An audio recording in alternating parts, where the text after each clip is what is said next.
장모가 전 재산을 사위에게 넘겼다. 그날 이후 화목하던 가족은 산산조각이 났다.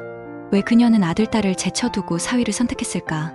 그 선택은 결국 파국으로 이어졌다. 내 이름은 최영우. 올해 60이 넘었다. 평생 시골 마을에서 살며 많은 집안사를 보아왔지만 이 사건만큼 사람의 마음을 뒤흔든 이야기는 없었다. 그 집안의 주인공은 홀로 두 딸을 키운 어머니, 그리고 사위들이었다. 아버지가 일찍 세상을 떠난 뒤 장모는 억척같이 장사를 하며 가족을 부양했다. 장터에서 새벽부터 밤늦게까지 물건을 팔았고 허리 한번 제대로 펼 새 없이 살아왔다. 그 덕에 두 딸은 굶지 않고 자랐고 대학까지 마칠 수 있었다. 사람들은 그녀를 존경했고 그녀 스스로도 자부심을 느꼈다. 큰딸은 성실하고 조용한 성격이었다. 늘 어머니 곁에 붙어 잔심부름을 하고 효심이 깊다는 말을 들었다. 작은 딸은 활달하고 총명해 어머니의 기대를 한 몸에 받았다. 자매는 어릴 적엔 사이가 좋았고 어머니도 두 딸을 똑같이 사랑하는 듯 보였다. 세월이 흘러 두 딸은 결혼했다. 큰딸의 남편, 즉 큰사위는 성실한 사람이었지만 직업이 안정적이지 못했다. 공사 현장을 전전했고 가게 일을 도우며 생활을 이어갔다. 작은딸의 남편, 즉 작은사위는 직장인이었고 수입도 일정의 생활이 비교적 안정적이었다. 어머니는 두 사위를 모두 챙겼다. 명절마다 음식을 싸주고 손주를 돌보며 가족을 지켰다. 겉보기에는 부족함이 없어 보였다. 그러나 세월이 흐르면서 어머니의 마음은 한쪽으로 기울기 시작했다. 장모가 70을 넘긴 어느 날 충격적인 소식이 전해졌다. 그녀가 가진 전 재산, 즉 수십억에 달하는 땅과 집을 모두 큰사위 앞으로 증여했다는 것이었다. 등기 이전까지 마쳐 사실상 소유권이 완전히 넘어간 상태였다. 소식을 들은 작은딸은 충격에 빠졌다. 심지어 큰딸조차 믿기 힘들어했다. 어머니, 왜 하필 제 남편에게 다 주신 거예요? 저도 있고 동생도 있는데. 장모는 단호하게 말했다. 큰사위가 그동안 나를 가장 많이 도와줬다. 병원에 갈 때마다 차를 몰아주고 장도 봐주고 집수리도 도와줬다. 내가 믿을 수 있는 건 그뿐이다. 작은딸은 울분을 터뜨렸다. 어머니, 저도 늘 곁에서 도왔잖아요.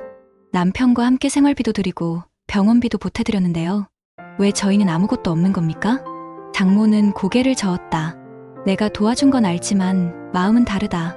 큰사위는 아들처럼 느껴졌다. 내 인생의 은혜는 그에게 갚고 싶다. 그 말은 작은딸의 마음을 산산이 부쉈다. 평생 모녀로 살아왔는데 그 사랑이 사위에게 밀린다는 사실을 받아들일 수 없었다. 결국 두 딸의 관계는 급속히 냉각되었다. 큰딸은 난처해하며 동생을 달랬지만 동생은 받아들이지 않았다. 언니, 언니네만 다 가지면 우리는 뭐가 되니? 우리도 어머니 자식인데. 큰사위는 대놓고 말했다. 장모님이 주신 건 내 수고에 대한 보답이다. 누구도 이 일을 제기할 수 없다. 그 말은 작은딸 부부의 심장을 찔렀다. 가족 모임은 깨졌고 명절에도 서로 얼굴을 보지 않게 되었다. 마을 사람들도 수군거렸다. 자식 두고 왜 사위에게 다 줬을까? 고마워도 자식 마음을 헤아렸어야지. 소문은 삽시간에 퍼졌다. 작은딸은 마을에서 얼굴조차 들 수 없을 정도로 상처를 입었다. 그녀는 이웃들의 시선이 두려워 집에 틀어박히는 날이 많아졌다. 시간은 흘러 장모는 병상에 누웠다. 의사는 이제 오래 버티기 힘들다고 말했다. 그 소식에 두 딸은 병실로 달려왔다. 작은딸은 눈물로 어머니에게 호소했다. 어머니, 왜 그러셨어요? 우리를 왜 이렇게 차별하셨어요? 장모는 힘겹게 눈을 떴다. 나는 그저 나를 돌봐준 사람에게 보답하고 싶었을 뿐이다. 하지만 그 선택이 너희를 이렇게 갈라놓을 줄은 몰랐다. 그녀의 눈가에는 후회의 눈물이 맺혀 있었다. 장모가 세상을 떠나자 갈등은 법정으로 이어졌다. 작은딸은 유류분 반환 청구 소송을 제기했다. 설령증여를 했더라도 직계 자식의 몫은 당연히 보장되어야 한다. 법정은 치열했다. 사위 측은 장모의 자발적인 선택이라 주장했고 작은딸 측은 부당한 편애와 영향력 행사라고 반박했다. 마을 사람들은 재판 소식을 입에 올리며 혀를 찼다. 한때 화목했던 집안이 이제는 피 튀기는 다툼의 장이 된 것이다. 마침내 재판 결과가 내려졌다. 법원은 작은딸의 손을 일부 들어주었다. 증여가 있었다 하더라도 직계 비속의 유류분은 보장된다. 결국 큰사위는 일부 재산을 돌려주어야 했다. 그러나 이미 금이 간 가족 관계는 회복되지 않았다. 자매는 서로의 얼굴을 보지 않았고 큰사위는 끝까지 자신이 옳다고 주장했다. 남은 것은 법원의 판결문과 돌이킬 수 없게 무너진 가족의 그림자뿐이었다. 나는 이 사건을 지켜보며 깊이 깨달았다. 재산은 고마움의 보답이 될 수 있지만 동시에 가족을 갈라놓는 칼이 된다. 사위에게 모든 것을 넘긴 장모의 결정은 한순간의 고마움에서 비롯되었을지 몰라도 그 결과는 돌이킬 수 없는 상처였다. 가족은 피로 이어진다.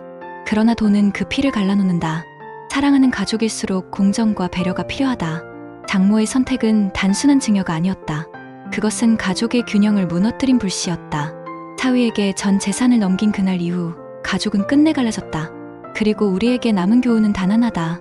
돈은 고마움을 표현하는 수단이 될 수 있지만 가족의 사랑을 대신할 수는 없다는 것이다. 구독과 좋아요는 사랑입니다.